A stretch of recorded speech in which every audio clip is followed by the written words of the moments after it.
hello' everyone study with Urvashi YouTube চেনেললৈ আপোনালোক সকলোকে স্বাগতম আজি মোৰ এইটো প্ৰথমটো ব্লগ হ'ব যিটো পঢ়াৰ ওপৰত দিম বুলি ভাবিছোঁ মইনো কেনেকৈ এডিআৰইলৈ প্ৰিপাৰেশ্যন চলাইছোঁ আজি সেয়াকে আপোনালোকক জনাম বুলি ভাবিছিলোঁ আহকচোন আজি ভিডিঅ'টো আৰম্ভ কৰোঁ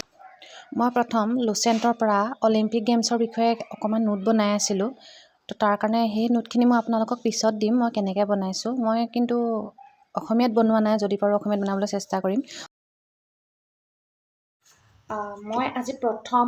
সমাজ বিজ্ঞানৰ প্ৰথম খণ্ড ইতিহাস আৰম্ভ কৰিম বুলি ভাবিছোঁ আৰু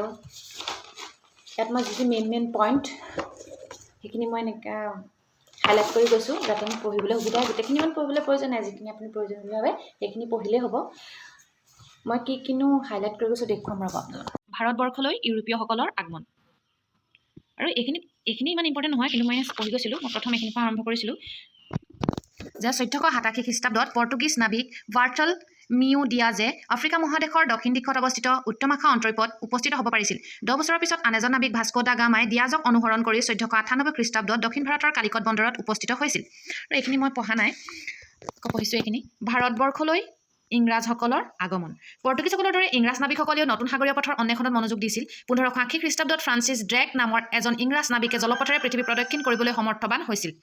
1582 খ্ৰীষ্টাব্দত ৰল্ফ ফিটছ নামৰ আন এজন নাবিকে ভাৰতৰ ব্ৰহ্মদেশ ভ্ৰমণ কৰি সমগ্ৰ ইংৰাজ জাতিৰ বাবে গৌৰৱ কঢ়িয়াই আনিছিল বাণিজ্যিক সুবিধা লাভ কৰাৰ উদ্দেশ্যে 1599 খ্ৰীষ্টাব্দত জন মিল্ডেন হোল নামৰ এজন ইংৰাজ নাবিক এজনে ইংলেণ্ডৰ ৰাণী এলিজাবেথৰ পৰা এখন অনুৰোধ পত্ৰ লৈ পোনপ্ৰথমবাৰৰ বাবে ভাৰতৰ ভূমিত প্ৰৱেশ কৰিছিল এনেকুৱাখিনি ইম্পৰ্টেণ্ট হ'ব পাৰে প্ৰাচ্যৰ সৈতে বেহা বেপাৰ কৰাৰ উদ্দেশ্যে 1600 খ্ৰীষ্টাব্দত ইংৰাজ সদাগৰসকলে এটা বাণিজ্যিক প্ৰতিষ্ঠান লণ্ডনত গঠন কৰিছিল এই প্ৰতিষ্ঠানটো ইংলিছ ইষ্ট ইণ্ডিয়া কোম্পানী নামেৰে জনাজাত হৈছিল আৰু এইখিনি মই পঢ়া নাই আৰু এইটো মই পঢ়িছোঁ কেপ্টেইন উইলিয়াম হকিন্সে 1609 খ্ৰীষ্টাব্দৰ এপ্ৰিল মাহত আগ্ৰাত উপস্থিত হৈ মোগল ৰাজদৰবাৰত সম্ৰাট জাহাংগীৰক সাক্ষাৎ কৰিছিল এয়া আছিল ইংৰাজৰ প্ৰথম আগ্ৰাত পদাৰ্পণ নেক্সট ইংলেণ্ডৰ ৰজা তৃতীয় উইলিয়ামৰ সন্মানাৰ্থে কলিকতা বাণিজ্য কেন্দ্ৰটোৰ নাম ফৰ্ট উইলিয়াম ৰখা হৈছিল আপোনালোকে ইয়াত যদি আৰু ইম্পৰ্টেণ্ট পাই হাইলাইট কৰি যাব পাৰে মই যিখিনি মানে ইম্পৰ্টেণ্ট বুলি ভাবিছোঁ সেইখিনিহে মই হাইলাইট কৰি ৰাখিছোঁ আৰু এইখন মই পঢ়িছোঁ সমাজ বিজ্ঞানৰ প্ৰথম খণ্ড ইতিহাস নৱম শ্ৰেণীৰ পাঠ্যপুথি আৰু ইষ্ট ইণ্ডিয়া কোম্পানীৰ অধীনস্থ কলিকতাৰ বাণিজ্য কেন্দ্ৰটোৰ নাম ফৰ্ট উইলিয়াম ৰখা হৈছিল পলাচী যুদ্ধ হৈছিল 1757 খ্ৰীষ্টাব্দ বংগ বিহাৰ আৰু উৰিষ্যাৰ নবাব চিৰাজ উদ্দৌলাক 1756-57 চল চাতুৰিৰে পৰাস্ত কৰি ভাৰতবৰ্ষত ব্ৰিটিছ সাম্ৰাজ্যৰ লাইখুটা স্থাপন কৰি ব্ৰিটিছ সাম্ৰাজ্যবাদ প্ৰতিষ্ঠাৰ পথ সুগম কৰি তুলিছিল নেক্সট পৰাধীন ভাৰতৰ সুদীৰ্ঘকাল জুৰি ব্ৰিটিছ শাসনৰ সময়ছোৱাক দুটা ভাগত ভগাব পাৰি প্ৰথমটো হৈছে মোগল সাম্ৰাজ্যৰ পতনৰ পৰা আৰম্ভ কৰি 1857 খ্ৰীষ্টাব্দৰ চিপাহী বিদ্ৰোহলৈকে আৰু দ্বিতীয়টো হৈছে 1858 খ্ৰীষ্টাব্দৰ পৰা 1947 খ্ৰীষ্টাব্দত ভাৰতীয়ৰ হাতত ক্ষমতা হস্তান্তৰলৈকে আৰু এইখিনি এতিয়া কোম্পানীৰ আমোললৈ আহিছোঁ যে মোগল সম্ৰাট শ্বাহ আলমে 1759-1806 ক্লাইবৰ লগত এলাহাবাদ চুক্তি আৰু এলাহাবাদ চুক্তি কেতিয়া স্বাক্ষৰিত হৈছিল 1765 খ্ৰীষ্টাব্দত সম্পন্ন কৰাৰ ফলস্বৰূপে কোম্পানীয়ে বংগ বিহাৰ আৰু উৰিষ্যাৰ ওপৰত ৰাজনৈতিক কৰ্তৃত্ব লাভ কৰিছিল এইখিনি আৰু দ্বৈত শাসন বংগত কেতিয়া দ্বৈত শাসন প্ৰৱৰ্তন কৰিছিল বুলি আহিব পাৰে 1765 চনত এলাহাবাদ চুক্তি আৰু বংগত দ্বৈত শাসন প্ৰৱৰ্তন কৰা হৈছিল সম্ৰাটে কোম্পানীক দেৱানী অৰ্থাৎ ৰাজহ সংগ্ৰহ আৰু অসামৰিক প্ৰশাসনৰ দায়িত্ব প্ৰদানৰ যোগেদি বংগত দ্বৈত শাসন 1765 কৰিছিল ৱাৰেন কাৰ কাৰ্যকালত ইষ্ট ইণ্ডিয়া কোম্পানী ভাৰতৰ একমাত্ৰ শক্তিৰূপে পৰিগণিত হৈছিল ৱাৰেন হেষ্টিংছৰ কাৰ্যকালত 1774-85 ইষ্ট ইণ্ডিয়া কোম্পানী ভাৰতৰ একমাত্ৰ শক্তিৰূপে পৰিগণিত হৈছিল আৰু 1773 খ্ৰীষ্টাব্দত ব্ৰিটিছ চৰকাৰে নিয়ন্ত্ৰণকাৰী আইন ৰেগুলেটিং এক্টৰ যোগেদি বংগ প্ৰেচিডেঞ্চিৰ গভৰ্ণৰজনক গভৰ্ণৰ জেনেৰেল উপাধিৰে স্বীকৃতি প্ৰদান কৰি বম্বে আৰু মাদ্ৰাজৰ গভৰ্ণৰ দুজনক বংগৰ গভৰ্ণৰ জেনেৰেলৰ তলতীয়া কৰিছিল আৰু এটা ইম্পৰ্টেণ্ট ইয়াত 1784 খ্ৰীষ্টাব্দত পিটৰ ভাৰতান ইষ্ট ইণ্ডিয়া এক্ট কেতিয়া প্ৰণয়ন কৰা হৈছিল 1784 এইটো মনত ৰাখিব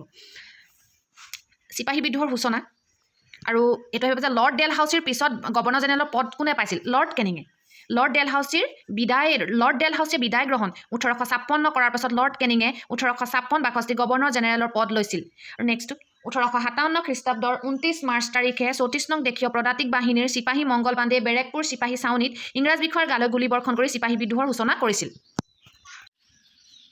1835 খ্ৰীষ্টাব্দত কোম্পানীৰ মুদ্ৰাৰ পৰা মোগল সম্ৰাটৰ নামটো আঁতৰি দিয়া হৈছিল প্ৰশ্ন আহিব পাৰে কোম্পানীৰ মুদ্ৰাৰ পৰা মোগল সম্ৰাটৰ নামটো কেতিয়া আঁতৰাই দিয়া হৈছিল 1835 খ্ৰীষ্টাব্দত তাৰপিছত আহিলে চিপাহী বিদ্ৰোহৰ ফলাফল পঢ়া নাই চিপাহী বিদ্ৰোহ কেতিয়া হৈছে মনত ৰাখিব তাত কোনে এইটো আহিব পাৰে 1857 খ্ৰীষ্টাব্দৰ 29 মাৰ্চ তাৰিখে 34 নং দেশীয় পদাতিক বাহিনীৰ চিপাহী মংগল পাণ্ডে বেৰেকপুৰ চিপাহী ছাউনীত ইংৰাজ বিষয়াৰ গালৈ গুলীবৰ্ষণ কৰি চিপাহী বিদ্ৰোহৰ সূচনা কৰিছিল এতিয়া ভাৰত চৰকাৰৰ আইন কেতিয়া প্ৰণয়ন কৰা হৈছিল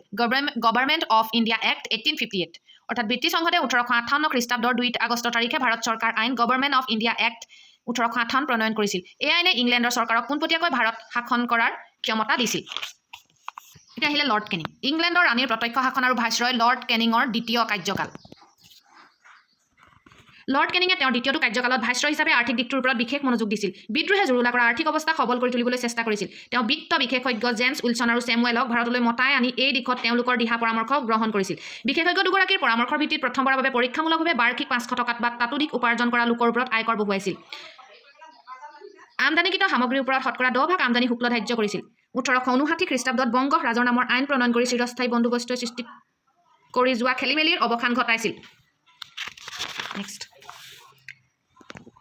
আৰু ইয়াত নেক্সট মানে মই কৰা নাই কিন্তু এইটো ইম্পৰ্টেণ্ট হয় যে উডছ ডিছপেটছ অৰ্থাৎ লৰ্ড কেনিঙে শিক্ষা ব্যৱস্থাটোৰ উন্নতিৰ বাবে উদৰ শিক্ষা সংস্কাৰ আঁচনি উডছ ডিছপেটছখন ভাৰতত প্ৰৱৰ্তন কৰি প্ৰত্যেক প্ৰদেশতে এজন সচিবৰ তলত শিক্ষা বিভাগ এটা মুকলি কৰিছিল এইটো ইম্পৰ্টেণ্ট হ'ব পাৰে যে উদৰ শিক্ষা সংস্কাৰ আঁচনি কোনে প্ৰৱৰ্তন কৰিছিল ভাৰতত লৰ্ড কেনিঙে এইটো কিন্তু মনত ৰাখিব কিন্তু মই হাইলাইট কৰা হোৱা নাই হাইলাইট কৰি দিব লাগিব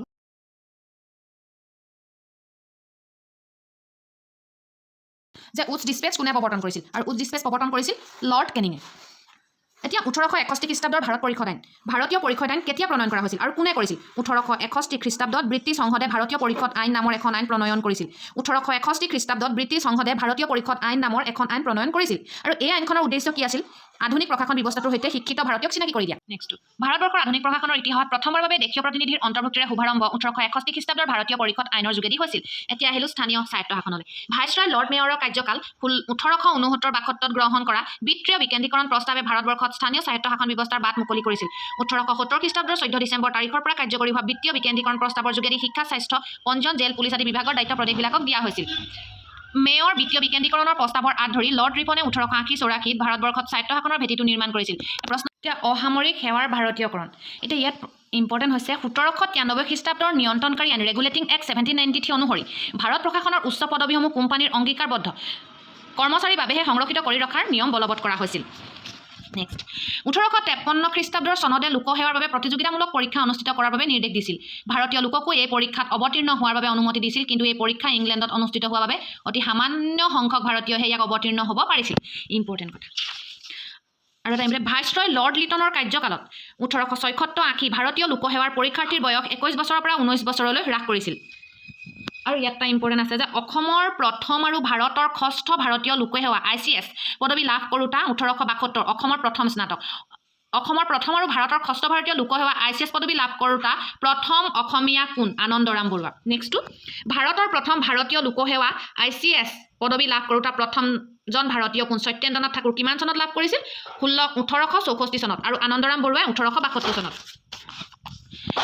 ভাৰতীয় জাতীয় কংগ্ৰেছে জন্মলগ্নৰে পৰা লোকসেৱাৰ পৰীক্ষাসমূহ ইংলেণ্ড আৰু ভাৰতত একেলগে অনুষ্ঠিত কৰিবলৈ দাবী জনাই আহিছিল ভাইচৰয় লৰ্ড ডাফৰিনে গোটেই বিষয়টো বিবেচনা কৰিবলৈ 1886 খ্ৰীষ্টাব্দত পাব্লিক ছাৰ্ভিচ কমিশ্যন গঠন কৰিছিল তদানীন্তন পঞ্জাৱৰ লেফটেনেণ্ট 86 খ্ৰীষ্টাব্দত পাব্লিক ছাৰ্ভিচ কমিশ্যন গঠন কৰিছিল তদানীন্তন পঞ্জাৱৰ লেফটেনেণ্ট গভৰ্ণৰ ছাৰ চাৰ্লছ আইচিছৰ পৌৰোহিত্যত এখন আয়োগ গঠন কৰা হৈছিল 1922 খ্ৰীষ্টাব্দত ব্ৰিটিছ চৰকাৰে লৰ্ড ইছলিংটনৰ নেতৃত্বত royal commission on public service গঠন কৰিছিল আৰু লি আয়োগটো ইম্পৰ্টেণ্ট মণ্টেগো চেমছফৰ্ড প্ৰতিবেদন আৰু 1919 খ্ৰীষ্টাব্দৰ ভাৰত চৰকাৰৰ আইনৰ নিৰ্দেশনা কাৰ্যকৰী কৰিবলৈ 1923 খ্ৰীষ্টাব্দত ব্ৰিটিছ চৰকাৰে লি আয়োগ অৰ্থাৎ লি কমিশ্যন 1923 গঠন কৰিছিল লি আয়োগ ভাৰতবৰ্ষ স্বাধীন হোৱাৰ পাছত লোকসেৱাত নিয়োগৰ পুৰণি পদ্ধতিৰ অৱলুপ্তি ঘটিছিল সৰ্বভাৰতীয় পৰ্যায়ত মুকলি প্ৰতিযোগিতামূলক পৰীক্ষা অনুষ্ঠিত কৰাৰ ব্যৱস্থা কৰা হ'ল সৰ্বভাৰতীয় লোকসেৱা আয়োগ আৰু প্ৰাদেশিক পৰ্যায়ৰ ৰাজ্যিক লোকসেৱা আয়োগ গঠন কৰা হ'ল এইটো হ'ল লেছনটো আজি কমপ্লিট কৰিলোঁ এইখিনি যিখিনি ইম্পৰ্টেণ্ট আছিল সেইখিনি মই হাইলাইট কৰি গৈছোঁ এই লেছনটোৰ কাৰণে এইখিনি ইম্পৰ্টেণ্ট বুলি মই ভাবোঁ যদিও আপোনালোকে আৰু বেলেগ ইম্পৰ্টেণ্ট বুলি ভাবে পঢ়িব পাৰে মই এইখিনিয়ে চিন দি গৈছোঁ হাইলাইট কৰি গৈছোঁ আজি এই লেছনটো মই কমপ্লিট কৰিলোঁ আকৌ এবাৰ ৰিভাইজ কৰি লওঁ 1487 খ্ৰীষ্টাব্দত পৰ্তুগীজ নাবিক বাৰ্থল মিউ ডিয়াজে আফ্ৰিকা মহাদেশৰ দক্ষিণ দিশত অৱস্থিত উত্তৰ সাগৰত উপস্থিত হ'ব পাৰিছিল 10 বছৰৰ পিছত আন এজন নাবিক ভাস্কো দা গামাই ডিয়াজক অনুসৰণ কৰি 1498 খ্ৰীষ্টাব্দত দক্ষিণ ভাৰতৰ কালিকট বন্দৰত উপস্থিত হৈছিল 1580 খ্ৰীষ্টাব্দত ফ্ৰান্সিছ ড্ৰেক নামৰ এজন ইংৰাজ নাবিকে জলপথেৰে পৃথিৱী প্ৰদক্ষিণ কৰিবলৈ সক্ষম হৈছিল আজি মই এইটো পাঠ শেষ কৰিলোঁ আৰু নেক্সট ভিডিঅ'ত মই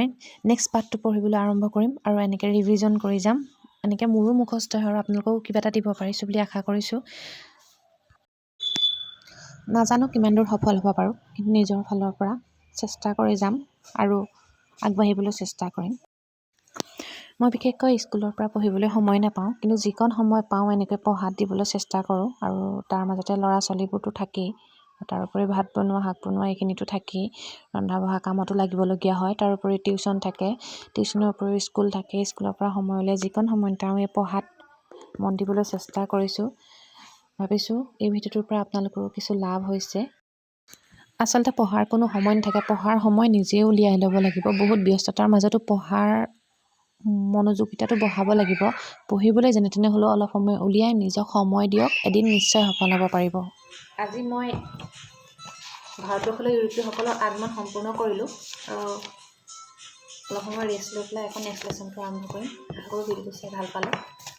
যদি ভাল লাগে লাইক কমেণ্ট শ্বেয়াৰ ছাবস্ক্ৰাইব কৰিবলৈ নাপাহৰিব